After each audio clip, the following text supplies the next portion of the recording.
every show, in every reality TV show, there's always, because when you're trapped in that environment, you spend an absurd amount of time with people that you wouldn't normally spend. You know, like you think about the normal dating process, you maybe see them once a week perhaps or something like that, and then you grow.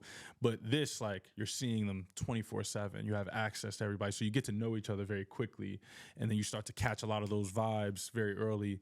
Ladies and gentlemen, it is our absolute pleasure to introduce our guest today, Monte Taylor. What's up? We'll hear today in today's episode. We'll hear about his experiences of the thrilling highs and challenging lows that come along with being a reality television star. Offer up some inside scoops on our upcoming television show, Second Chances, who he's a host of. We will get his reaction to another one of the shittiest dating stories I've ever heard, and we'll delve into what I'm sure will be some valuable insights about healthy dating habits, love, and the lessons he's learned on his journey through life. Monte, welcome to the show. Thank you for having me. I feel honored. I love the presentation. Pleasure. Yeah, very excited. So we were just having a brief chat about Big Brother, but I kind of want to dive headfirst into that, I think. Yeah, and I think the fact that you said it was more of a social thing, meeting you for these 5 minutes, you give off like the best energy possible. Oh, thank you, man. Yeah, just like That's opening the such a door for us, compliment. because it's interesting. Your first encounter with somebody it usually says a lot about the way you vibe with somebody, and the way that you open the door for us at our facility. You're like, welcome to my humble abode. I was like, not only is he funny, but he's just a great fucking guy. This is awesome. No wonder the producers were like, we need this fella on our television show. I'll be honest with you. I had no idea because I didn't know much about Big Brother before I got on the show. So they had approached me on social media. They had DM'd me. And I had no idea if it was real or not because I was like, why the hell would they want me of all people? You know what I mean? Like, I was like, what was the background before Big Brother? Like, what'd you do? It was crazy, the timeline of everything. So January 10th of 2022, I quit my job. So I was working in the corporate realm, got my degree in engineering, then transitioned into sales, then eventually found my passion for fitness and said, I want to go full time into that thing. I didn't even have a plan on what the hell I was going to do. I was just like, I need to get out of here so I can figure that out. So then I got my certification a month later, started my business, and then I started posting on social media. And one of my videos, for some reason on TikTok, got more traction than others. That got across somebody's page. They reached out to me, and then Big Brother happened. Wow. See, like I always tell people they think it's harder than it is to do what they want to do. Yeah. And you literally just risked it all. Yeah. Went into fitness. One video goes viral, and then you're good. Yeah. I mean, of course, hard work goes into it. Oh, 100%. I mean, but that's the thing is that, like, you have to be willing to take the risk in order to reap the benefits of it. You can't just sit and wait for something to happen. So that's my big thing is, like, I'm really big on mindset, going for whatever it is that you're passionate about and stuff. Like, that's my heart and soul. I think all three of us have that, but you two in particular, like that's what my husband is talking about all of the time, is about your mindset towards life and how you approach it. Like he was in finance and then decided to quit his job and started dating it. Oh, wow. And just went for it. I love like the mix of the entrepreneurial, risk-taking, visionary, you know, mindsets. They really like touch me. Yeah, I think there's something off about people like us. You know what I mean? Like there's in normal the best way. In the best way.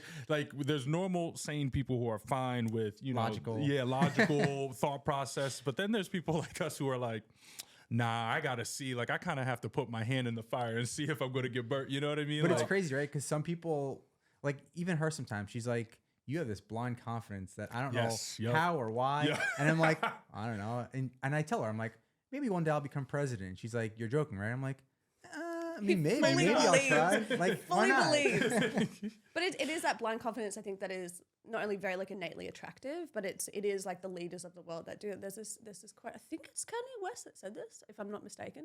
It's like sane people make sane things, crazy people make crazy things. And that in of itself is kind of like probably the mantra that you two follow along with. Yeah. All right, so Big Brother.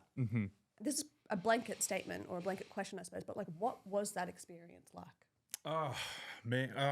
It was it was tumultuous. That's the word I would use. It was very like sporadic, you know.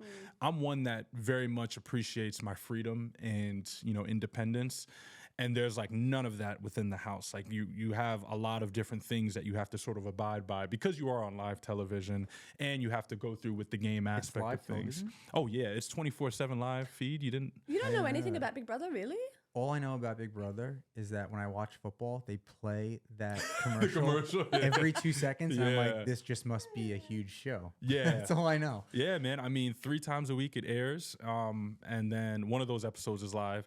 But 24/7 they have a live feed. Now, not everything is captured within the live feed, but I'd say about 90% of our time within the house, that being 95 days that I was in the house, was all live and recorded. So you have to be 100% cognizant of people might see this. Correct. Everything you do. Correct. And the thing is that after some time, you know, it's sort of like you have to be yourself at some point. You know, you can kind of hide and be careful with what you say to a certain extent, but then you start to forget that the cameras are there. Essentially, like you just naturally become more comfortable, and you're like, you know what, screw it. Like I don't care, you know, because there's I can't run away from my true self at some point. We always say that with dating. Yeah. Just like, yeah. I guess like similar to a different reality show where they're going to chop you up and cut you up. And it's like, is that the real Monty or is it not? Mm-hmm.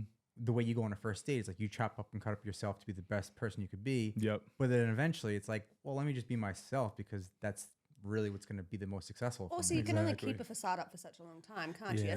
As humans, we're not able to like keep up this show for too long. And so you said 95 days you were on there? Yeah, Mate, 95 that's a days. hot minute. So it's like, you got to be a bit of a psycho if you're sitting there, put on that front on every single day with the knowledge that people are filming. And how many people are on there? So you start off with 16 people, Okay. and then it eventually gets down to 2 people, and then there's a jury consisting of 7 to 9 people, depending on which season you're talking about. And that jury then votes on who wins between the last 2.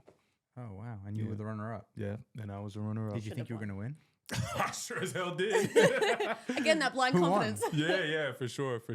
Who won? Her name's Taylor. She won. Yep. She was Ah, actually, Taylor versus Taylor. yeah, I know, right? Yeah, that's my last name.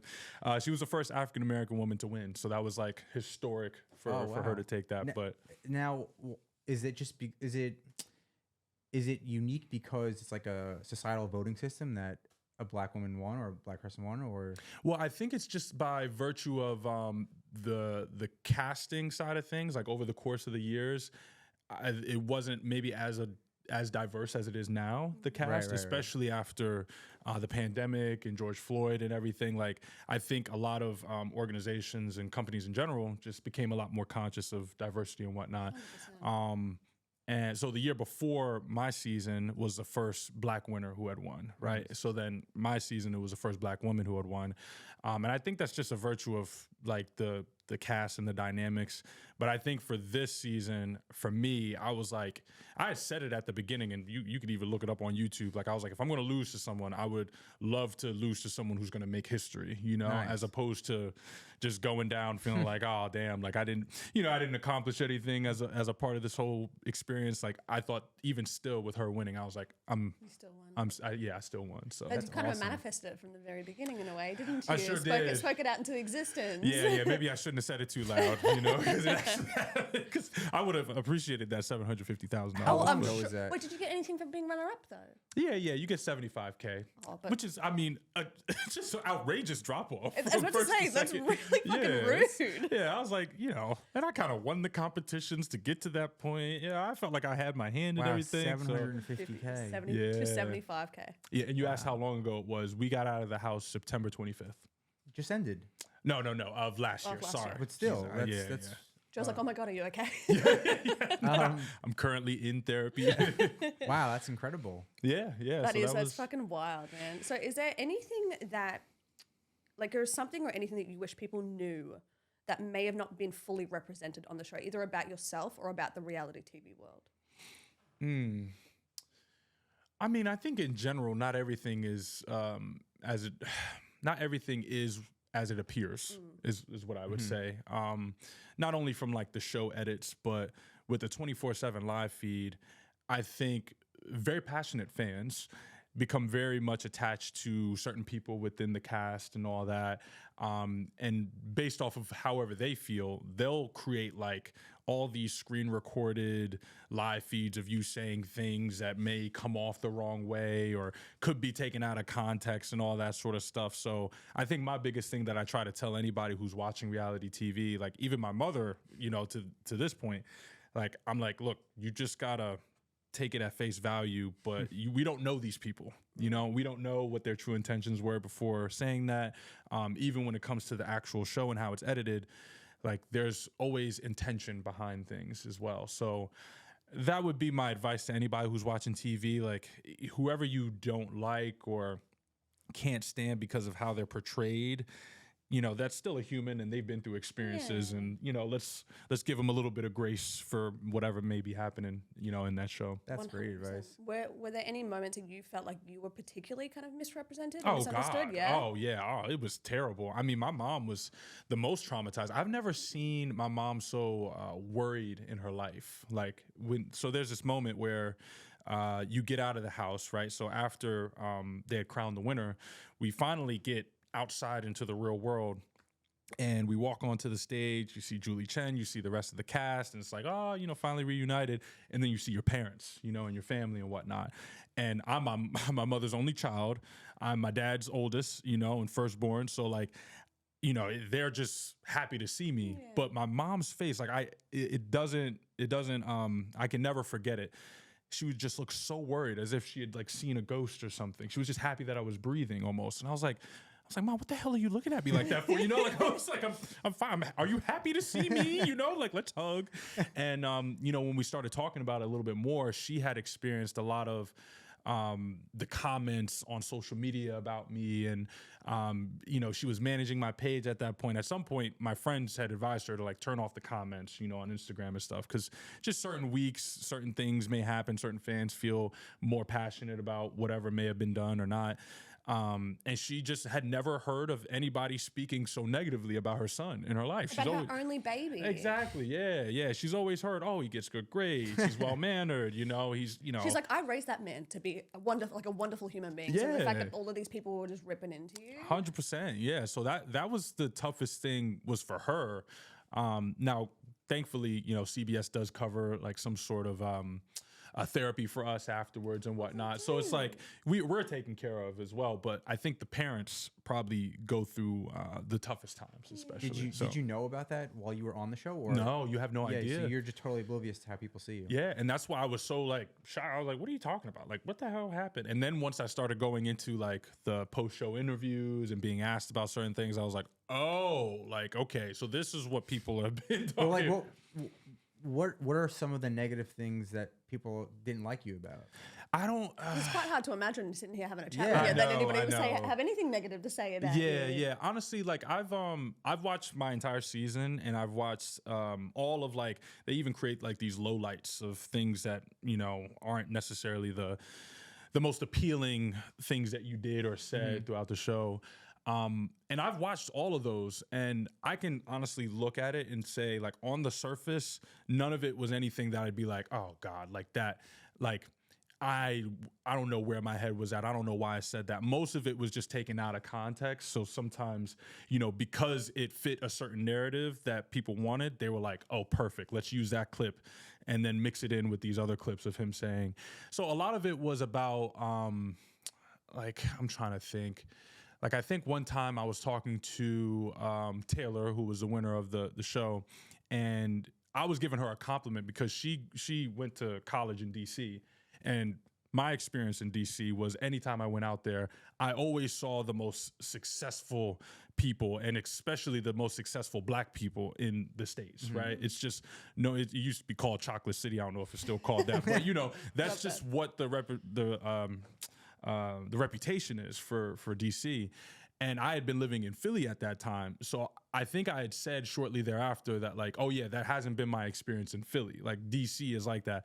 And oh my God, people were like, oh, he thinks there's no educated Black women in Philadelphia and stuff. And hey, they were just ripping me to shreds. And I'm like. And you made a compliment. Yeah, and I was making a compliment, you know, but like, that sort of stuff just, they really hone in on that. And then they'll start to call you things, misogynist, colorist. Like, it's ridiculous. So that's a lot of the experience that we have being on that show. That's tough, man. But like, as you said earlier, I think it was quite poignant, is like, anybody that watches reality TV shows nowadays and doesn't realize that it's cut up in a certain way to provoke the biggest reaction from people is a little bit silly in my opinion. And it's like, it is. It's like, then there's so many people out there who are just waiting to give a reaction to things, you know what I mean? Who just want to be angry. Was there any moment in the show that you were like, I can't do this?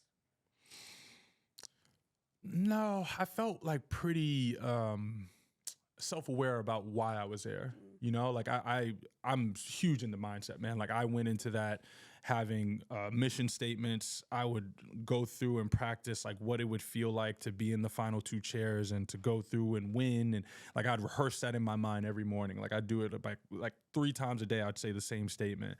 So it always felt like, all right, no matter how tough this is, no matter how much I can't stand being told what to do, when to sleep, I can't nap, I can't sing, like all this sort of stuff, can't write anything down, can't read, you know, like all that. Like I was like, okay, it's meant for this. You know, this is my sole purpose. That's the end goal. Yeah. So I never felt like I was going to like crack at any point. But towards the end, you start missing family for sure. Oh, I'm sure 95 days, you even probably hit like 70, 80 days, and you're like, oh my God. That's the point. That's Really? the point right there. Yup. Around like the 70, maybe even a little bit before that, you start. In my mind's eye, I'm like 2.5 months, I'd be starting to crack Yeah. really heavily. Yeah. Well, I can promise you on this show, we're going to make you look the best you can. Oh, thank you so much. Yeah, exactly. Well, again, it's not hard. You're making yourself look good. I appreciate it.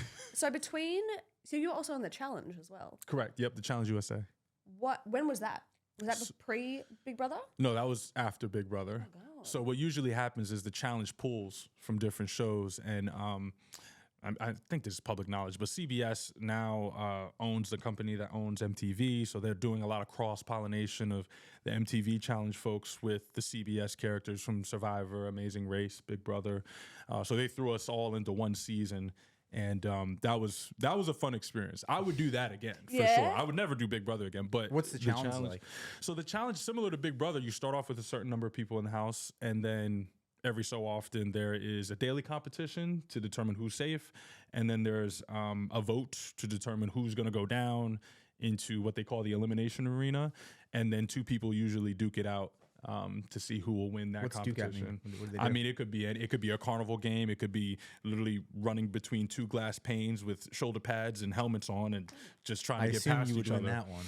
Well, unfortunately I didn't get to play that one, but yeah, I mean the one elimination that I had, I think it was about 3 hours long. It was just grueling, you know. Brutal. Yeah, it was brutal. I dislocated my shoulder in one of the competitions. Yeah, it was a lot, but it was still fun because you got to see production. You know, Big Brother, you don't really see, you see the cameras and they move automatically. And the only time you may see production is when you may be like walking to a competition, or, you know, there's people talking to you about that sort of thing. But with the challenge, like you get to build relationships with the producers and with the camera folk, and you're not filmed 100% of the time, you know? I'm sure is a nice departure from Big Brother. Oh yeah, for sure. It feels a lot more freeing. So yeah, the challenge was really fun. How far did you make it in the competition? I think I guess it's like the halfway point, just about. They wanted me out immediately because it's very much like a social game as well, because you come in with relationships, you know, and I only had 3 to 4 other people that I had known before I went on to the show, whereas other people came in with, you know, about a good 10 people out of the 24 that they had already known, had some relationships with, talked about going on the show together. It's not a secret that people do that. And if I go on another show, I'll do the same damn thing because I want to win, you know? Yeah, so that was my experience. And it was tough at first because I was like, man, I keep getting targeted. But then slowly but surely, I started working my way in, you know, building relationships, letting people know, hey, like, scratch my back, I'll scratch yours. And then you start to figure it out. Alliances. Yeah, as you as form I have to start alliances. watching. I feel like you'd like that show, hey? The challenge, I think you would really like. The Big Brother is a commitment, for sure. Okay. It is entertaining, but it's 37 episodes, 45 minutes each. Oh, wow. The challenge is about, Yeah, babe, you know, barely have time to watch one episode. Let alone, that's what I'm let saying. alone- Yeah. You seem like somebody who's doing stuff. Yeah. I'll All try the hours of the day challenge, and though. night. He literally works from like 8 a.m. until No, I'm gonna 11 try the p.m. at night. challenge. All right, I think the challenge you Yeah. like. What was I about to say?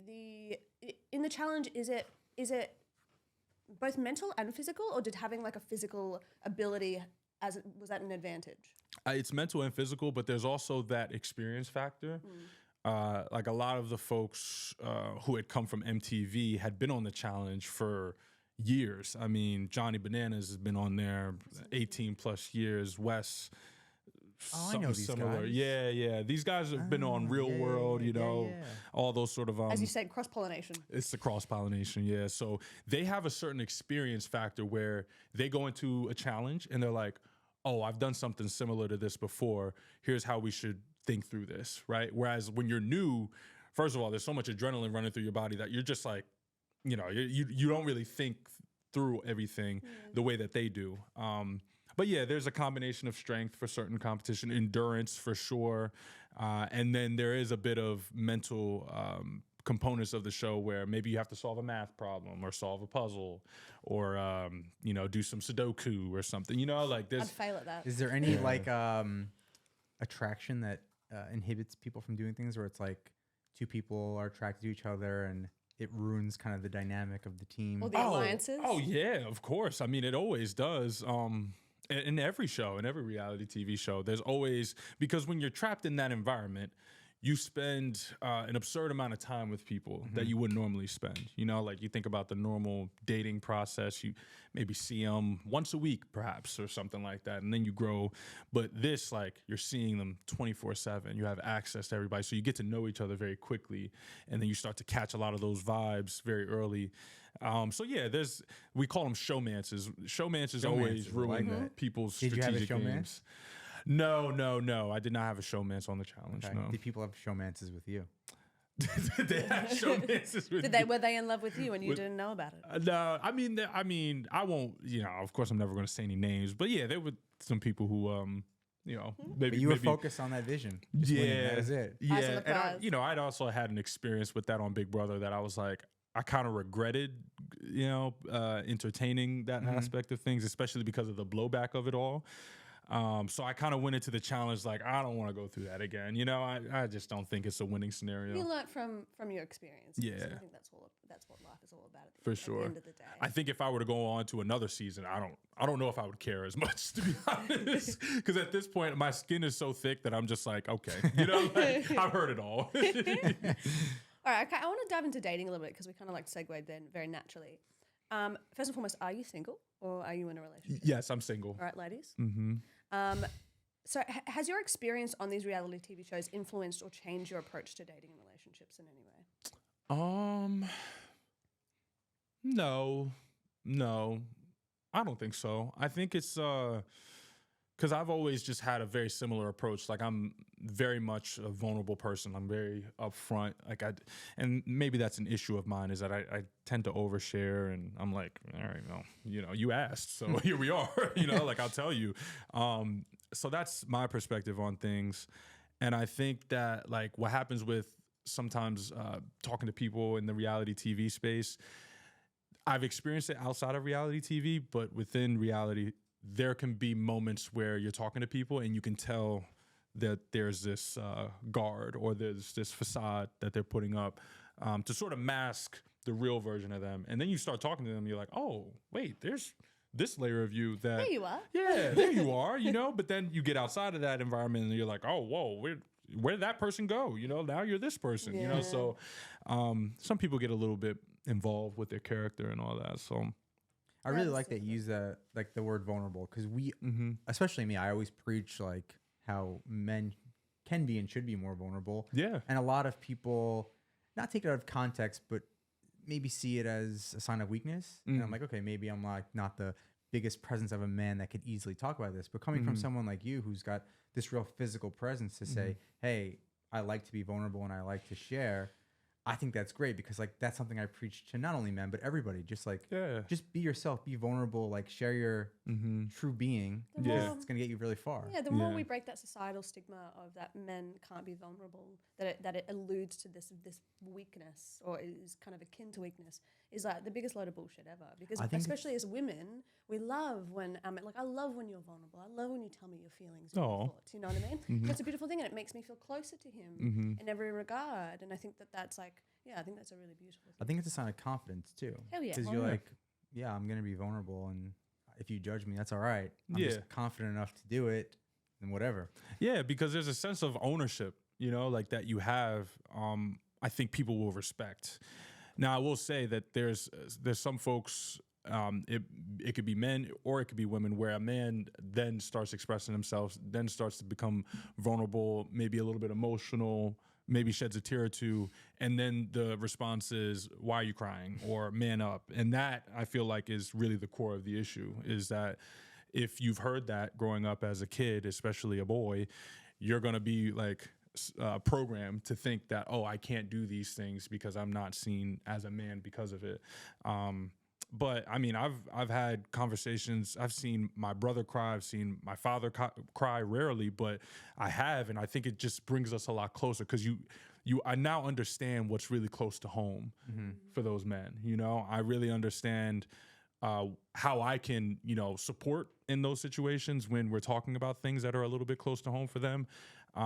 But it also allows me to realize that, like, okay, like, this is something that's close to home to you. It brings me closer to you. So I love that. That was so well put. So well put. Appreciate it. It's really beautiful.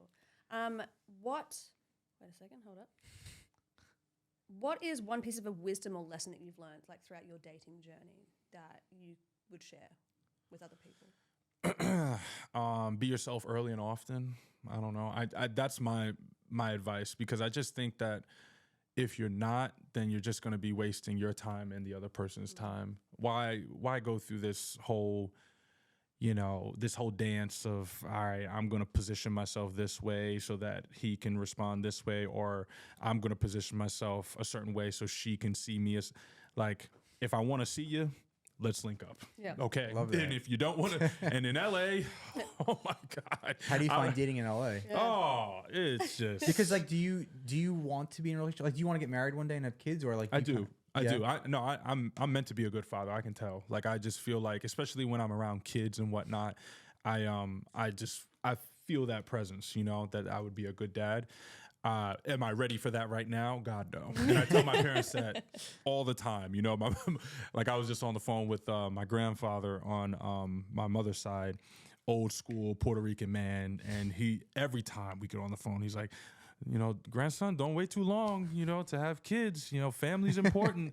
Family's comes first and stuff. Career can happen, but I'm like, okay, abuelo, but I'm trying to accomplish these things first. And I'm also at a point where I just moved to Los Angeles. I'm paying this crazy rent.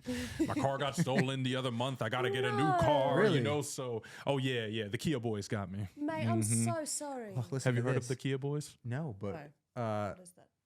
Oh, it's a trend on TikTok. They showed you how to steal a Kia. This one person decided to put it on TikTok, and then it became a trend.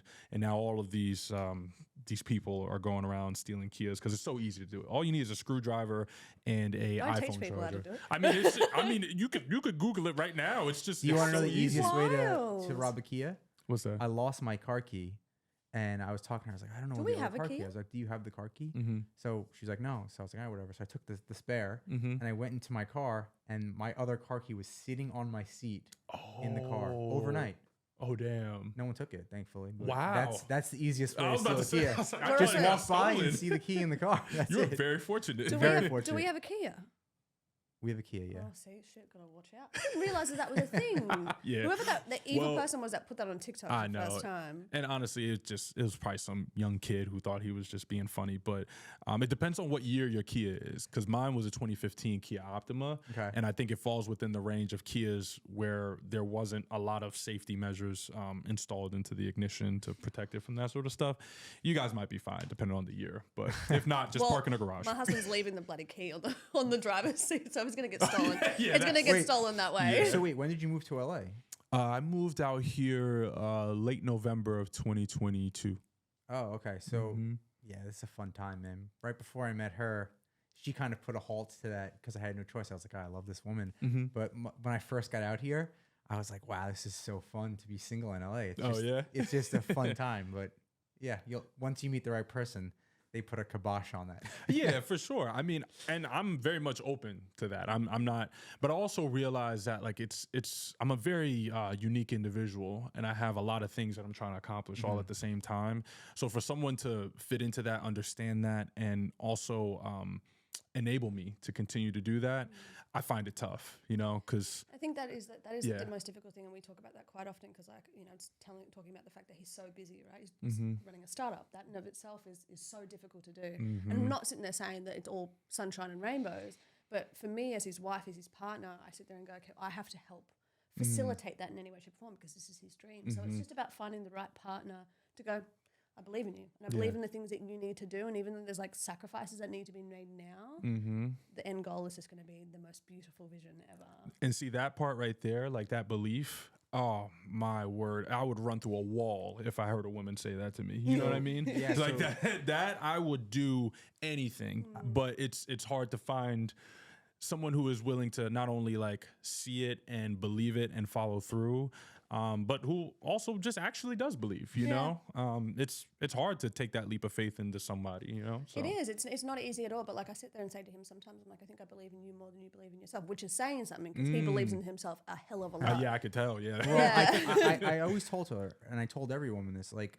I would do, if I love somebody, I'll do anything for them. But if that person pulls me away from my dream, Oh yeah. then they're not the person for me. And it's not me choosing my dream over them. It's me saying, like, I have one non-negotiable. I want to live my dream and I want you to be a part of it. But if you're making me choose you over my dream, you're just not the person for me. Like I said, it's not easy, but also at the same time, I think it is an incredibly attractive quality in somebody when you watch your partner fucking go. Like, just try to reach heights that very few people can reach. Because then you have this point of pride. You're like, that's my fucking husband, right? Hell yeah. You know what I mean? Hell yeah. Okay, so are there...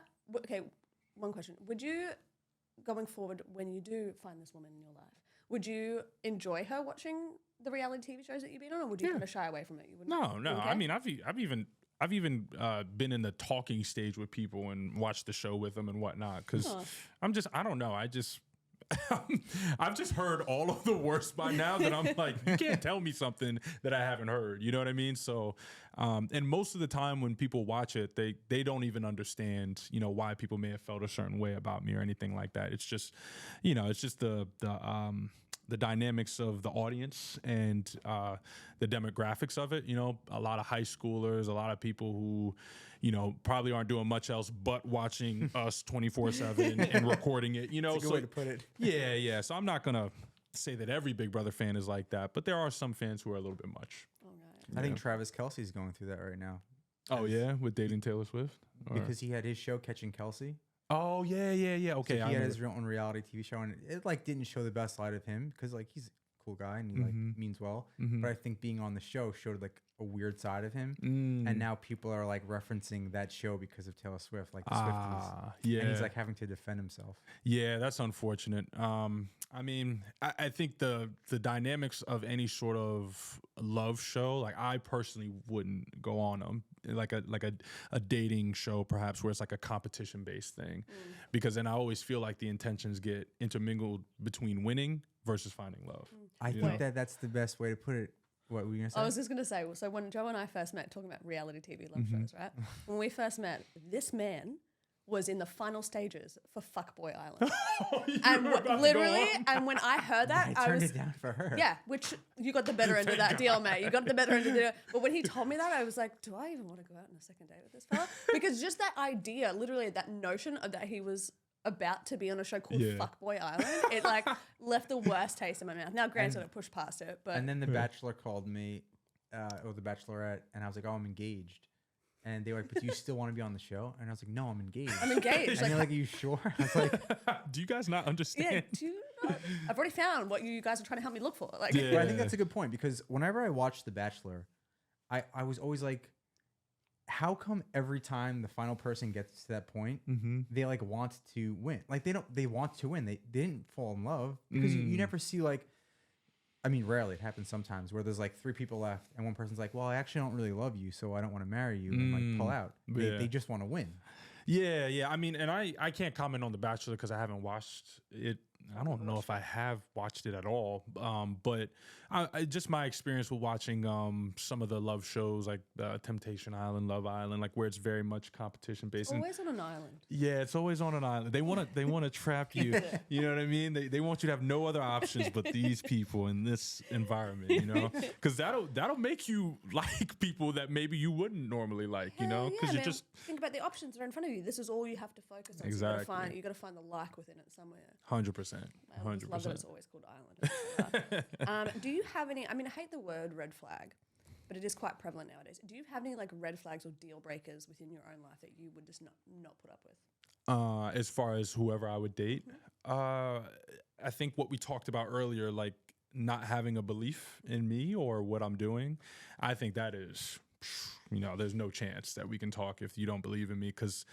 And I think that's probably been the reason why I have ended certain relationships in the past, is because I felt like I was at this precipice of making a huge decision and I wanted to just have that, you go, babe, you do that shit. You know what I mean? Like I wanted to get that. Yeah. I want that, you know? Gritted teeth, because you're just that proud. Exactly. I mean, it's similar to the gym where, there's a certain dynamic that happens when you find somebody attractive at the gym and you're working out. And if you're working out with that person, you could push a little bit harder because you feel a little extra motivation.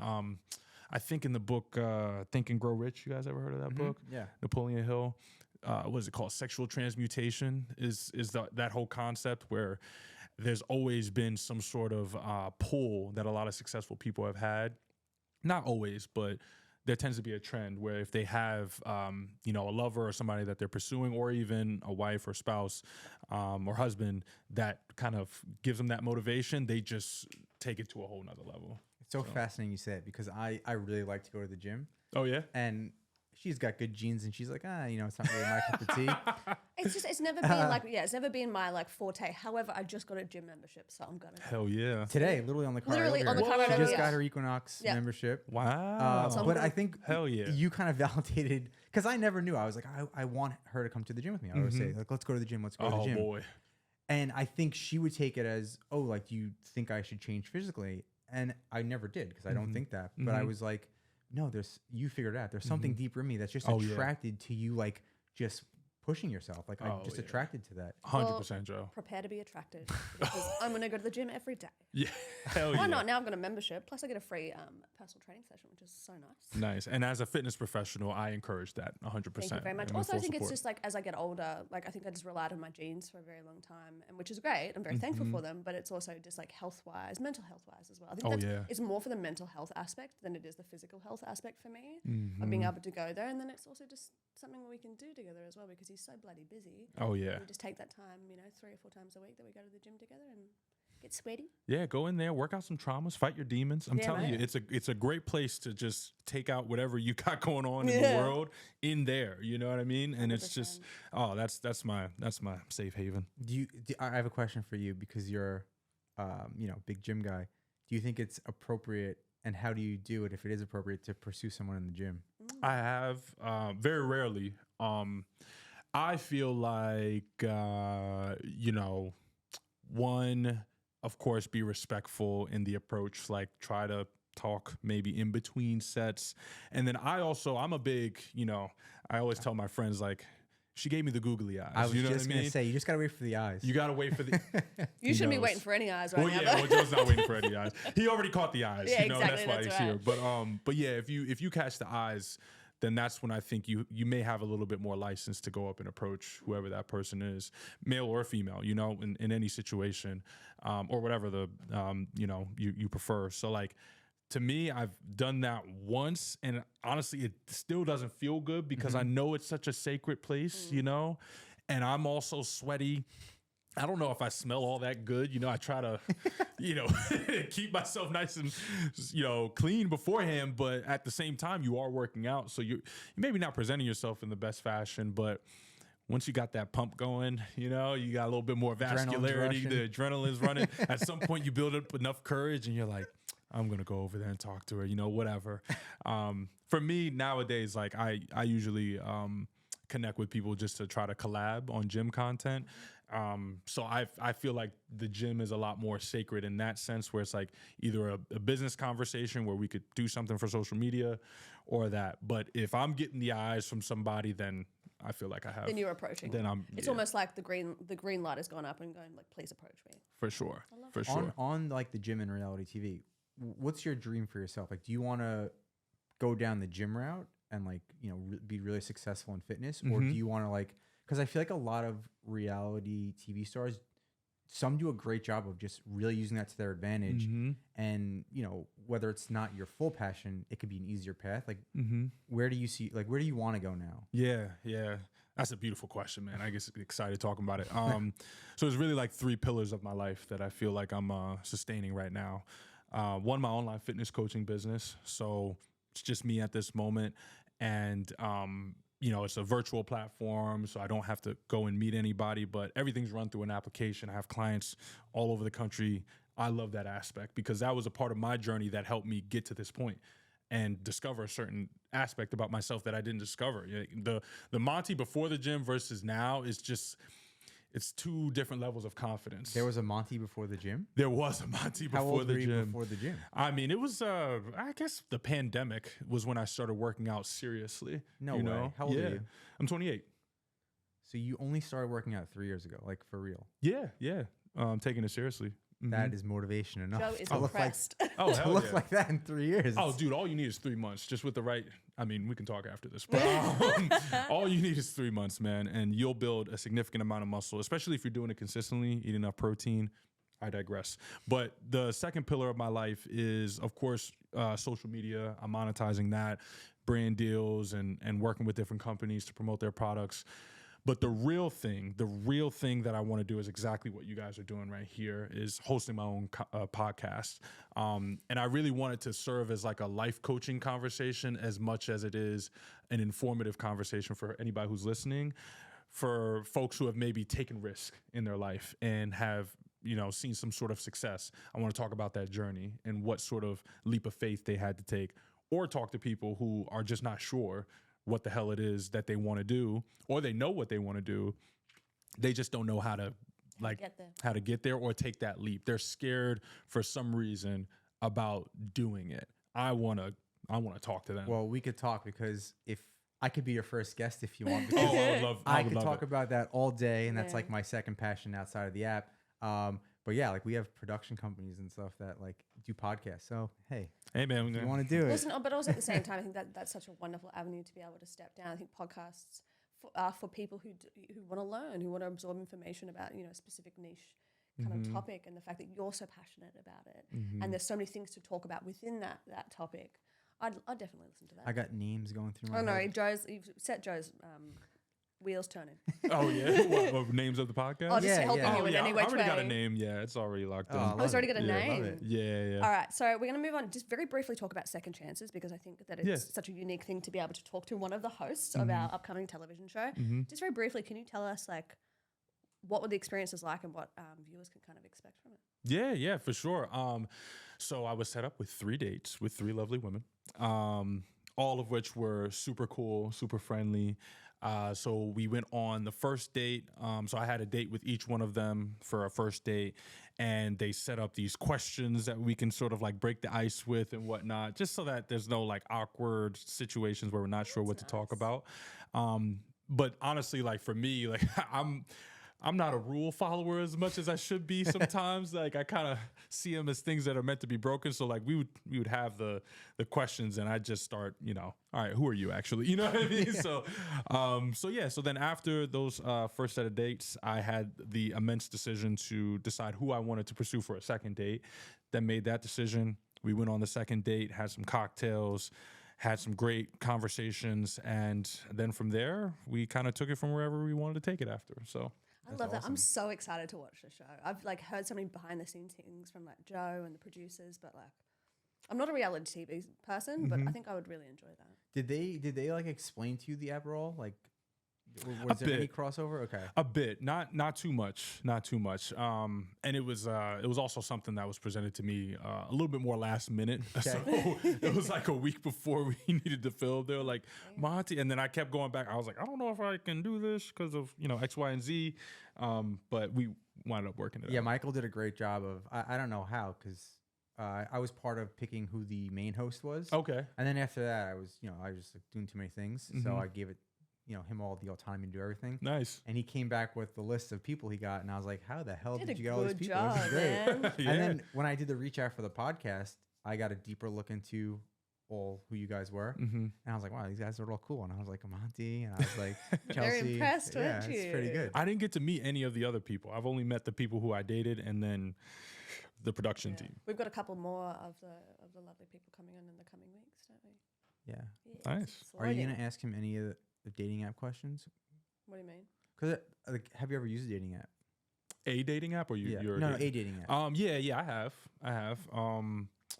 Let's see, I've used Hinge, Tinder at some point. I feel like it's a rite of passage to use Tinder at least once in your life. Yeah, just to get it over with, just to say that you did it. Yeah. But I was also like, 3 or 4 years younger when I went on that dating app. And honestly, I didn't even know much about it. It was just my friends telling me like, oh, you should try this, because why not? And I was like, all It was right. also the most prevalent for a very long time. I It's feel just the like. most Sure was. popular. Like if you're not Yeah. familiar with them, like obviously Tinder is like a social name now. Yeah. Yeah. But like when you did use it, what was your approach? Because that's like one of the main things we try and figure out is like certain people use dating apps for certain things. Yeah. So I'm always fascinated. Like, what was your approach? Did you use it for fun? If you wanted to meet somebody, how did that play out? Yeah. I think I was kind of just with Tinder, I was more curious. I was just like, swiping, who's going to match with me? I just kind of playing around with the thing. But from my experience, whoever I actually met with or exchanged messages with, there was something strange that was always from off Tinder? about it. Yeah, from Tinder. Okay. But again, that was a few years back. Hinge, I felt like were more sane people that I was meeting, people who I felt like spoke a similar language. But there were just certain things that didn't work out. So my intentions with Hinge were, I'm not like in here looking for like a relationship right now, but I would be open to it if I found somebody who, sort of checked all the boxes and whatnot, So I wasn't very clear with my intentions. I was also younger too. So like, I just wasn't in that space. But did you like to, like, say you matched with somebody, did you like to try and get on a date, or did you kind of like to chat on the app for a little bit? Oh, I'm much of more of an in-person type of dude. I can't stand the messaging aspects of it. Like it's just, and especially again, it's like a lot of posturing and it's a lot of like, I feel like I have to always be the one to do a lot on there, as far as communicating. That was just my experience. Yeah. So it felt kind of draining to feel like I had to chase after, these women that I was interested in. And I was like, I don't feel like that's right. Why can't it be more of a two-way street? Or let's just bump all of that. Let's just go on a date and figure it out, so. See if you like each other. 'Cause if you Yeah. don't, at the end of the day, it's just wasted an hour. Not wasted, you've learned something within an hour and then you can move forward with it. Correct. We met on Hinge. Oh, really? In that exact same way, kind of in the exact prototype of how he's. We could just clip this segment into every podcast. We talk Literally, like this. Joey, clip it in really? right now because it comes up every single time. Like we always talk about the fact that We we're should like, do a little highlight reel of every time. just we every talk single about time we this. talked So we about met it. on Hinge. So we met on Hinge. It's new to Monte, but like, But that's the hard thing because it's so new to every guest. But then we're sitting there talking about, honestly, Joey, that's a really yeah. good So idea. so We the should brief clip that. summary is we met on Hinge the same way Fresh Rounds on Me worked. We matched 4 hours later, went on a date, fell in love. Feels like There a you go. robot. when you say it. I mean, but it's pertinent information. I'm glad you guys told me because I would have thought maybe you met somewhere else. I don't know. I think it's like the closest to meeting in a bar, like way kind of old school way of like our parents and our grandparents of meeting. You know what I mean? But like using or utilizing the technology that we have. It's just kind of like you match. I'm like, I find you attractive. You find me attractive. Let's go out, have a couple of drinks, and see how we vibe. Nice. Because at the end of the day, if you don't vibe, like I said, it's just a learning experience. Was really. that the first date? Couple drinks? Yeah. So Yep, I was vegan at that point, so then he took me to this delicious place called Grassi's Madre. But it was literally like a rom-com. Like we were sitting there talking to each other for like an hour, and the waitress kept coming up and being like, "Do you guys want to order anything?" We were just like so busy devouring each other. It was really fun. And then like a gentleman, he drove me home, and we made out in front of my apartment for like 20 minutes. Hell like yeah. teenagers, it was great. It was amazing. It was very sweet. but yeah, all those little things about like just drinks for a first date, like it all encompasses why we built the app. Because for context, like you can only have one match per day. So like one date I saw per that, day. yeah.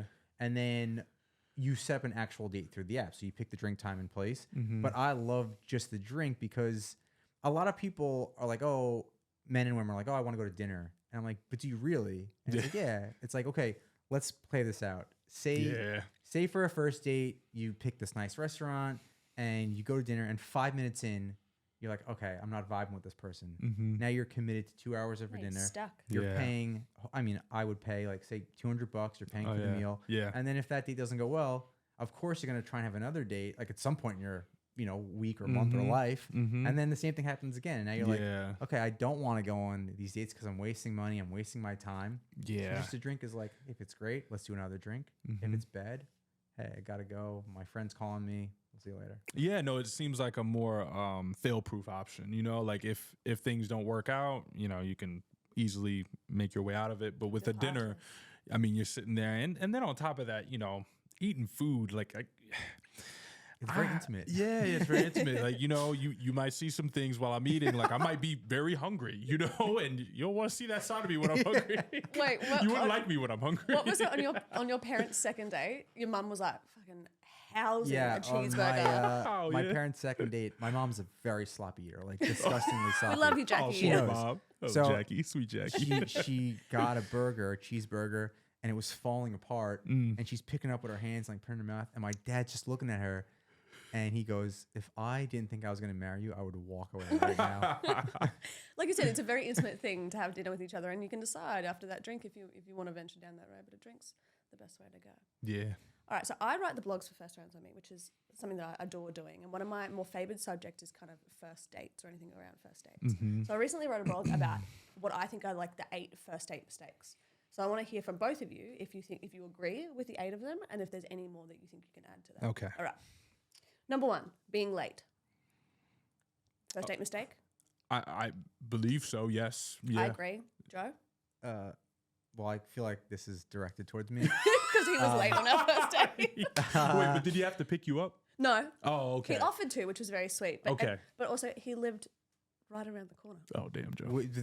There was two parts to that. Is it wrong? And what was the second part? No, I'm saying if you would, like, if you guys, I'm going to read out the first 8, and if you agree with them, great. And then if there's anything else that you think would add to that list of Yeah, first so date mistakes. I do agree that you shouldn't be late, although I was always late. Even today, I was late here. You I sure felt were. bad. I try so hard to keep him on schedule, but it's really difficult. Oh, He's, really? he's a Taurus. Wait, I'm a Taurus. Wait, when's your birthday? May 1st. May 19th. Nice. Okay, so Taurus that kind of brothers. dispels the myth that we were talking with Gabby and Darren about yesterday. Because Because she was like, all Tauruses are late. That Yeah. is.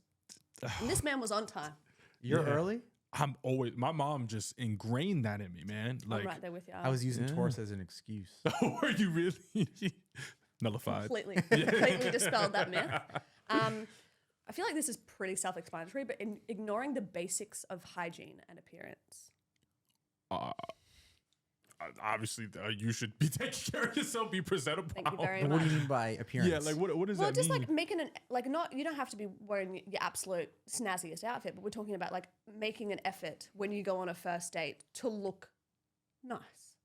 Yeah. Not like, I'm not sitting there talking about, like I said, like decked out, but like looking nice, looking presentable. Yeah, I think the hygiene is self-explanatory. Yeah, you think should so? probably shower. You'd think so, but some people don't adhere to that, which is just bizarre. Who had Boy. the story? Who was it that went on? So we had a guest. She went on a first date, and they had to drive to play mini golf, and it was like 45 minutes away. And I guess the guy didn't wear deodorant, and he was really, really smelling. And she was just trying to be so nice. And then at the end of the date, he went in for a kiss, and she was just like, she said no, but she was just like, I suffered 3 hours with this guy, and he See, stunk. you think it's common knowledge, but it's not. Some people just are not like cognizant Yeah. of that fact. So we all agree with that. Yeah. Overthinking and over planning before a first date. Overthinking and over planning. I mean, I don't know. I feel like there's some nuance to it. Like, what's an example of like Say for someone? instance, like you match with somebody and you're like on First Rounds with me, and you're like, oh my god, I'm really excited. But then you spend the next 4 or 5 hours going over and over and over your head. Oh my God, I have to say this to be able to get here. yeah, You know what I that's mean? no, you or shouldn't like be you're doing planning that. the date and you're like, okay, so I'm going to go for drinks and then we're going to go here. And this is what you don't really leave room for spontaneity or for like the natural kind of flow of things. Oh yeah, I'm so opposite of that. I feel like once we figure out, and sometimes, you know, I'm maybe a little too spontaneous, but like I'm just like, oh, well, let's just go and figure it out. We'll go where the night takes us or whatever. But there is like a lot more, well, first of all, women have to deal with different levels of security issues than men do. That's the privilege that we have. So I think having a plan gives them a little bit more like security and knowing what's going to happen and all that sort of stuff. So I understand that. But when we're out, I very much go with the flow. I don't believe that you should be like so rigid. Even vacationing, you know. There's people who plan out their vacations to a T. And I've tried it, and I'm like, oh my God, now I feel so tired going to this and that. I didn't even want to do this, you know. Like it's just come away from your vacation more stressed than you went into it. Exactly, it's too much. Yeah. Joe, how do you feel about that? Yeah, I mean, I always say like you shouldn't overshare or undershare because if you it's not oversharing, it's thinking, planning. Well, we know that I overthink. Like sharing what you feel should happen throughout the day. Well, no, I get overthinking. We know that I don't overthink things. I literally am just like, what's the easiest thing to do right now, which is not good, I guess. But it serves you well. Yeah, like oversharing is like on a first date saying I want to have kids. It's like, maybe that's a second or third date. Yeah. And then like undersharing is not being who you really are, and it's like, okay, you're just being boring because you're not telling me anything. Right. So I always like to like find a middle ground of like share, but don't overshare or be boring. Well, that was one of the things of rushing into heavy topics. Yeah. So I mean, that's my take on that. Is just like what you said earlier. Like try and be like vulnerable in your true self. But again, I don't want to be like if she told me on a first date like I want kids next year, I'd be like, okay. Whoa, that's a little hasty here, you know. Like that's too much. Yeah, first conversation. Yeah, I think like stuff like that when you start diving in that quickly, there's almost a level of like you could tell that somebody may be asking that. What I think somebody's asking that for is to like try to shortcut the process, you know. And it's because maybe they've been hurt by situations where they opened up to somebody and found out that was like non-negotiable, and then felt like, oh damn, you know, like I should have asked that earlier or whatever. So then they'll go into the next date and ask it first, when it's like you don't have to have that be the first thing, but at the same time, you know, just get to know this person first before you get to know like what the hell they want to, what the future plans plans is with you and stuff. Yeah, Monty's responses is so good. They really are. Oh, thank you. They're gonna be good clips. Talking too much about yourself. Oh God, that is LA to the T. Oh, so true though. Jeez. You preach the truth because it. But truly these is. are you're giving us easy. We're all saying these are obvious. Yeah, but at the same time, to some people, they're not so obvious, and that's what's. It's my only red flag. Literally talking about yourself too much. Just like I love talk. Like what we always say, because I can't go on first dates anymore. I love the podcast because this is like a first date for me and you. I get to know who you are. Yeah. It's really cool. I really love it. And whenever I was on a date with somebody, I would ask them a million questions, like in a fun way. But if they didn't reciprocate a little bit to me, I would just be like, all right, like you're just talking about yourself. We just care about you. Like, just throw a little nugget that shows you care my way. Flag on the play. Yeah. Flag on the play. Being distracted by technology. Oh yeah, it's a big no-no for me too.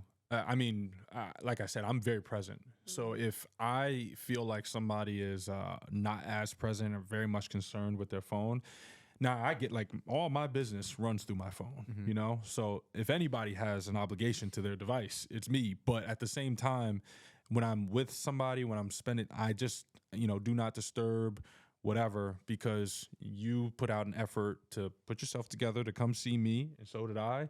Let's respect that. Let's honor that, you know? 100%. Unless it's urgent or an emergency. I guess you would not be the type of guy that's with a girl on a date who's Instagram and everything. That wouldn't turn you on. No. I mean, because then I start, and Big Brother kind of jacked me up a little bit. Reality TV kind of jacked me up in my thought process, because you start thinking about people's intentions a lot more. Like, all right, are you trying to get me in one of these stories so you can show people that you're on a date? Oh, yeah, I didn't even think about that. That must be at the back of your mind. Yeah, and I've had experiences where like some women will come up to me and like like approach me as if they don't know who I am at all. But then I come to find out that they actually did watch Big Brother, you know, or like they were kind of hiding that information and then they kind of disclose it later. I'm like, oh, that doesn't feel good. It's like, a bit why icky, didn't? isn't it? Yeah. It makes me feel like, what were your intentions then when you? Anyway. Well, someone just like lied to you as well, and that's not a really good way to be able to start a relationship, or even the starts of anything is mistruths. Yeah. All right, so I the agree. last two for these is not paying attention to non-verbal cues and negative talk. Oh, so those are the last two? They're the last two that I had. Yeah. Okay. Yeah, I mean, nonverbal cues, yeah, I think there's a little bit of a skill that's built up with people. Over time, you get to read people and see, like, all right, I'm not getting eye contact from them. They keep looking away, like those little things or whatever, or they're fidgeting. But when it comes to negative talk, just in general, I'm not a fan of that at all. Because if you're in that negative space, I feel like that energy is going to rub off on me, and then you're going to expect me to be negative all the time around your ass, and I don't want to be. Like, I want to be positive. I want to think optimistically. Like, let's, People hate on that though, because like I'm such an optimist. And people like, that's not a real thing. You shouldn't be an optimist. I'm like, but why? I like it. It makes me happy. And Just like, oh, you should be more of a realist and not so much of an optimist. And I'm like, well, why can't I just be an optimist realist? Like, why have to choose one or the other? they're not. Yeah, they can be synonymous with each other, 100%. And it's just again, it goes back to mindset, doesn't it? I think the reality is that we need people to think both ways. We need people on both sides of the spectrum, because the realists are the people who are going to stay in their lane and do the job that they're supposed to do and fulfill it. We need people like that in society. It's true, you yeah. know? Because when we preach these things about, go after your dream and like be an entrepreneur, if everybody in the world tried to do that, then there'd be no jobs for anybody else. Exactly. Yeah, like we would just all be merchants. That's a great way to put it. I That never really thought is. of it that All way. right, so is there anything else you would add to that list of first date mistakes? Or do you feel like I've hit the nail on the head? Well, I always have a big one. Okay. Like, a big thing for me on a first date, I'm always going to pay. Okay.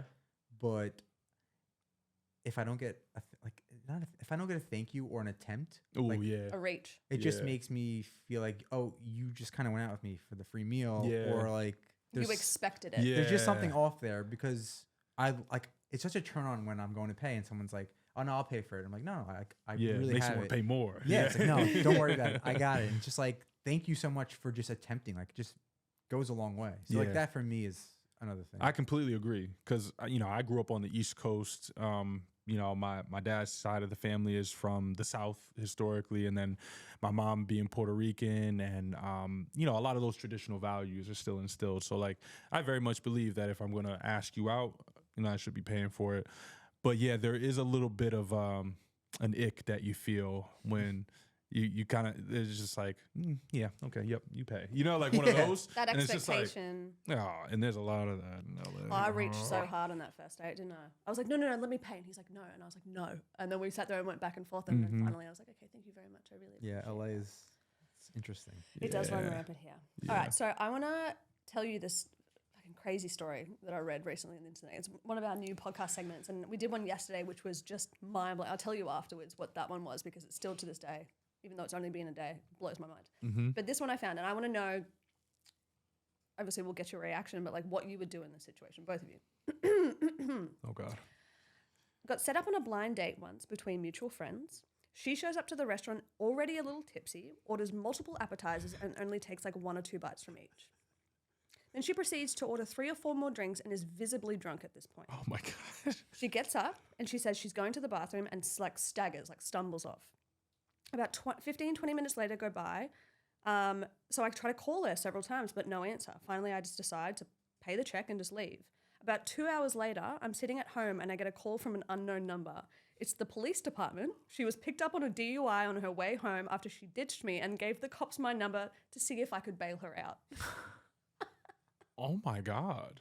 This is a real story. Oh, my God. That sounds like out of a movie. Can you believe that? Yeah. So what would you do? What would you do, either of you, if you were in that situation?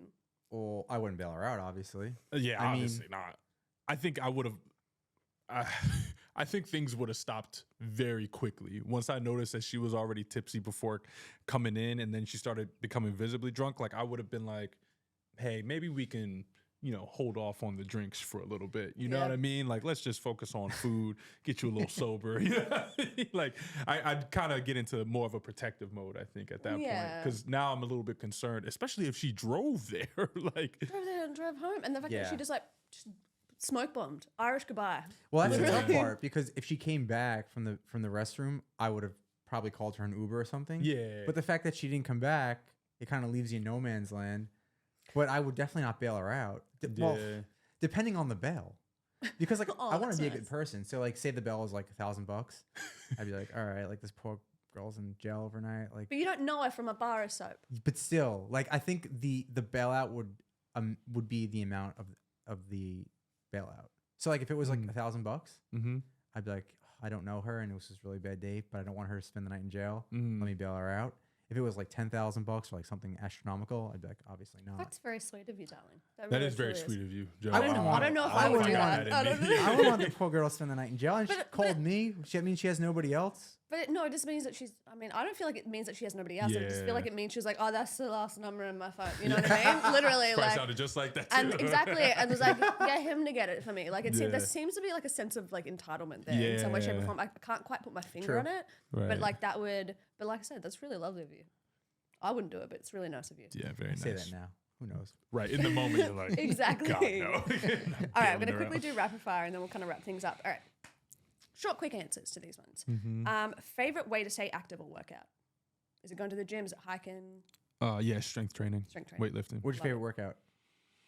Like what split do I love the most? No, like shoulders like, or, you or know, what it's like exercise? it's chest day, your favorite exercise, or it's leg day, your favorite Ooh. exercise. Like, what's the exercise that you're like, yes, today is that exercise? Ooh, there's these cable pull downs where you kind of have a roped cable, or you have a rope that's attached to a cable, and you're standing straight up, and you bend slightly over, and then you pull the cable down to your hip section. It activates the Does it work lats so with- much. Oh my God, it's just one of my favorites. Yeah. I only ask because I know I'm going to use it. Oh yeah, you should. Yeah, Free for advice? Sure. You Hell sneaky. yeah. I see what you did there. Best advice you've ever received? You said you're dating advice earlier, but I'm interested in the whole one. Everything's gonna work out. Everything's gonna work out. If everything has worked out until this point, what makes me think that it wouldn't now? I love that song. I have this too shall pass tattooed on my ankle, Ooh. which is kind of along the same lines as Yeah. that. It's just like everything will pass, everything will be okay. Yeah. One thing on your bucket list. Skydiving. You're a madman. I am. He's Blame the terrified. challenge. He's terrified of planes, yet he's jumped out of one. I skydive. Oh really? Yeah. Wow. I highly recommend it. I wanna. I will say it would be the most exciting day of your life. Really? Yeah. Well, I'm sure leading up to it, it won't be exciting. I'll probably be petrified Yeah, but like, once you do it, though. no, but like leading up to it, you're not really scared of anything, but you're like so scared, and you're like, I've never felt scared like this before. Yeah. And you go up, and I hate planes. You go up in this little plane that's Yeah. got no seats, and you're so scared. And then literally, like, you just look at the ground, you jump out. The second you land on the ground, you're like, I could do anything. I could literally do anything. It's crazy. And Do that's it. how he started Yeah. the app. No, I'm joking. At that moment. What's your love language? Physical touch. Love that. Ideal first date location. The gym. Nice. I'm sorry, but I've. Making Joe so happy right now. Oh, is that right? Giving him all these ideas of us going on dates to gyms. We actually had a conversation before this podcast. No, I'm kidding. Gotta He told me to kind of plug conspire. the gym. No. I love that. I think that's really interesting and unique. All right, something that you've always wanted to learn but haven't had the chance to yet. Oh, there's Spanish. Spanish. I want to learn Spanish. All right, I'm sure that you will. One thing you cannot leave the house without. My phone. Yeah. Yeah, it's The fair. keys. It's a bit boring, but it's fair. Like, I'm so logical. I'm like, my keys, my phone. And finally, do you believe in love at first sight?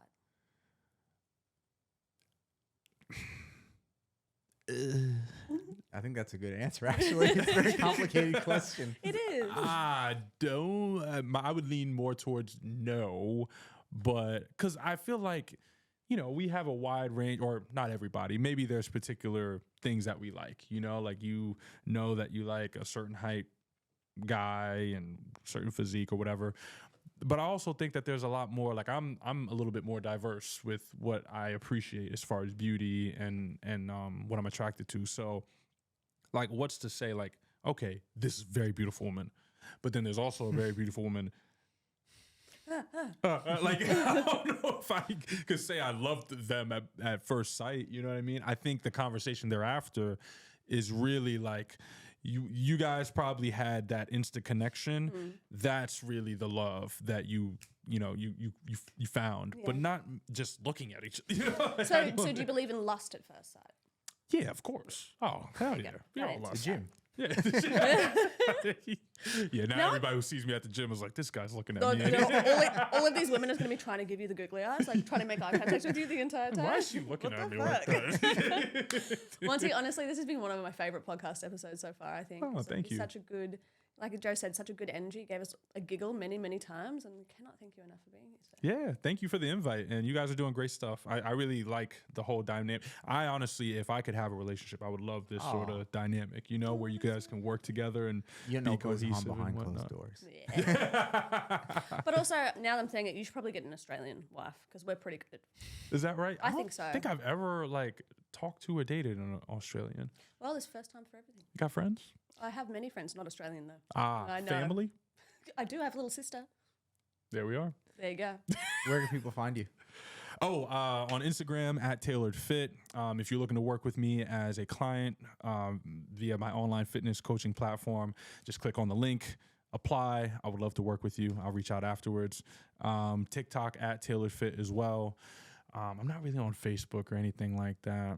So yeah, that's where you can find me. That is it for today, folks. Don't forget to hit that subscribe button and follow us on all things First Round Zemi across all our social platforms. Until next time, happy dating.